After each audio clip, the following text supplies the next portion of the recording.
Alright, I need a little word with you, mate. What do I want to chat about? I'll tell you what I want to chat about.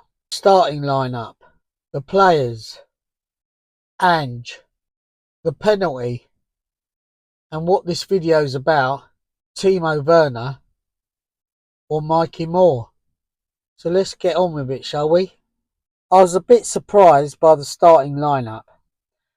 Obviously I expected a few changes, but not as many as 9. Good thing is, rested a lot of first team players. So basically, apart from Udogie and Maddison, we had the fringe squad players playing. So let's go through them one by one. Forster in goal. When I saw that, I thought, oh my goodness. But to be fair, and pleasantly surprised, he didn't play too bad. Made 3 or 4 cracking saves, but for me, still looks rigid, and we got to sort it out with another keeper because I think this is his last season at Spurs and he's all we've got at the moment. Then we got Archie Gray at right back. Now, you may disagree with me, but I didn't think he had that good a game. That Poku, or whatever his name is, kept roasting him down that wing. From a standing start, Archie Gray's not quick. He catches up, but what I will say is that in a couple of years, this boy is going to be top notch. He's going to be a quality footballer. So let's just give him time to adapt to playing at Spurs. Then we got Dragusin at centre half. As usual, couple of mistakes, but a decent game.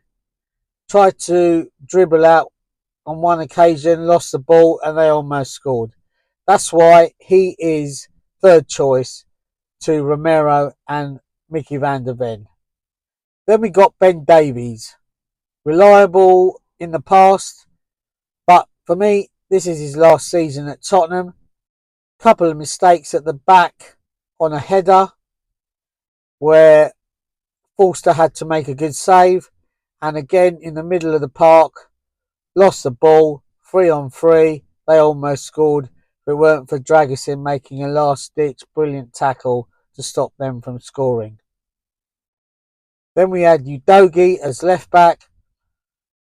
Not an exceptional game, but usual quality from Udogie. Had a decent game. In front of the back four, holding midfielder, Rodrigo Bentancur. Again, decent game. Nothing special. The 2 attacking midfielders.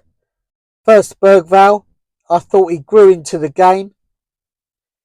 I just think this boy needs time and confidence to get used to the club. He's come from Sweden. Luckily, he's got Cooley there, his Swedish pal, to help him. So, again, in a year or two, we're going to have a diamond on our hands. After about 75 minutes, he was knackered. But he had a decent game. Made some blinding tackles in the first 10 minutes and then started to play. Then we've got Madders, captain for the night. Played well. Corners were much better than from the game against West Ham. I thought he did alright as captain. The only thing I didn't like about Madders in this game was the penalty decision, and I'll talk about that in a minute. Up front, we had Richie. Decent enough game. Worked hard.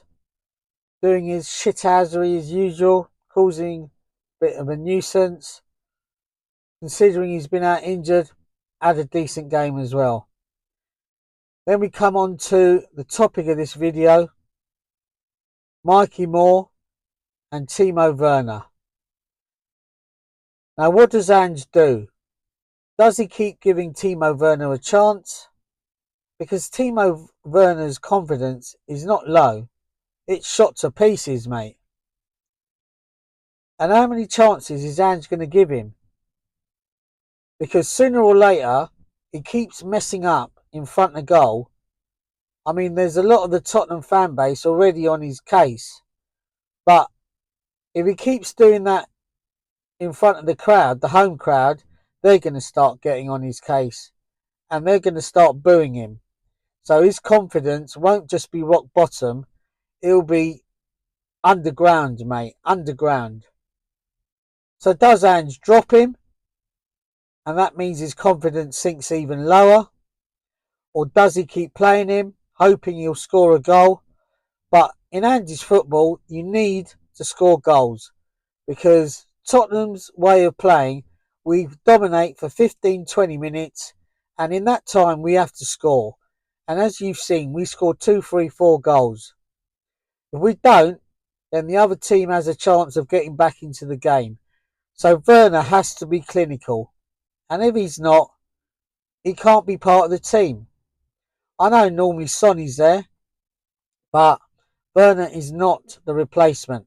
I was on his case in the beginning when he kept messing it all up. Then I thought maybe Ange sees something in training that we don't see. But Ange, you got to stop giving this geezer a chance. Enough is enough. And then when you see the young kid Mikey Moore come on and do what he did, especially in the first 20 minutes of the second half, if you keep giving Timo a chance, then you're blocking and stopping Mikey Moore from progressing. So you've got a big decision to make. Maybe you're trying to do what they did at Arsenal with Havertz, giving him time and eventually he starts scoring. But with Timo Werner, this started at Chelsea. His confidence started going downhill then, and he's never got it back. He did a beautiful cross onto Mikey Moore's head in the first few minutes. Again, every time he got the ball after that, sloppy passing, and then eventually he did a fantastic curve run to keep onside. He was through on goal, just him against the keeper, and he did have a bit of composure, but his shot was weak and straight at the keeper. Didn't try and curl it, didn't try anything special, didn't try and go forward a bit more, take the keeper on. Just as soon as he got it, he saw the keeper, like the full beam headlights were staring him straight in the face. He panicked, didn't know what to do, fluffed up his shot. And I'm telling you, this carries on, the crowd will turn against him. You saw Mikey Moore, what a brilliant performance. We've got another Chrissy Waddle or David Ginola on our hands. He needs time, again, like Bergvall and Archie Gray, but you can see this boy is fearless. I liked what Glenn Hoddle said in the after-match analysis. He's going to have a lot more tests in the next 3 or 4 years. Other clubs, other players, other managers are going to get to know about him. They're going to double up on him. But you saw tonight, he wasn't scared of taking 3 or 4 players on, barging right through them, getting shots away, getting crosses over. This young lad is going to follow in the footsteps of Ledley King and Harry Kane. He's one of our own and he's going to become a superstar. He just needs to be brought through the right way. So this is a decision Ange has to make. A couple of other things about Ange. I've always been Ange in, but I'd like a little bit more from him. With the penalty, I don't want to see Tottenham players arguing who's going to take the bleeding penalty. That should be sorted out by the manager before we get onto the pitch. He should say, if we get a penalty, you're taking it. No arguments, no ifs and buts. Matters. I'm telling you to take it, you take it. I don't want any, he's just come back from injury, I want to give him confidence. No, you wouldn't see Alan Shearer or Harry Kane do that. Normally Sonny's the penalty taker, used to be Harry Kane before. If Sonny's not there and it's down to Matters, take the bloody penalty, Matters. But as I said, that's not down to you. That's got to be sorted out by Ange. Again, good substitution at half time. I think Ange knew the crowd would be getting on Werner's back. His confidence was rock bottom. Brought on Brennan Johnson. Good substitution. But he could see Bergvall and Maddison tiring.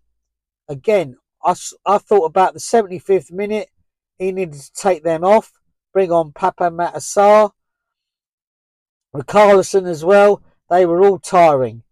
He needed to bring on the reinforcement and I think he just took a bit too long to make those substitutions. He's just got to react a bit quicker, in my opinion. I don't know what you think. I'd like to know what you think. That's why I'm chatting to you about this. So let me know in the comments down below. Well, it was a good win. 9 points out of 9 points. Second in the Europa League table. Looking good.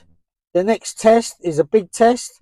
I don't think he'll be making 9 changes for that. Galatasaray away. Not a bad performance from the squad players. Our main players got rested, so they'll be ready for the game against Crystal Palace. I'll do a video on that later on. But as I said, the main topic of this video is Ange has to make up his mind. Big Ange Postecoglou. Make up your mind. Do you keep giving Timo Werner a chance, or do you give Mikey Moore his wings and say, crack on? In my opinion, it's got to be Mikey Moore. You've got to give the young lad a chance. Fearless. Even Ange in his interview afterwards said he was excited. So give him his chance. Timo Werner's had his chances. He's a washed up player now. Nothing against him personally, but his confidence is shot to pieces. He's had enough chances. That's it. January, out the door. Right. You've heard what I've had to say about it and what I think. Now tell me what you think and let's sort this out. Alright? Anyway, I've got other things to do, so I'll catch you later. And always remember those 4 famous words. Come on, you Spurs.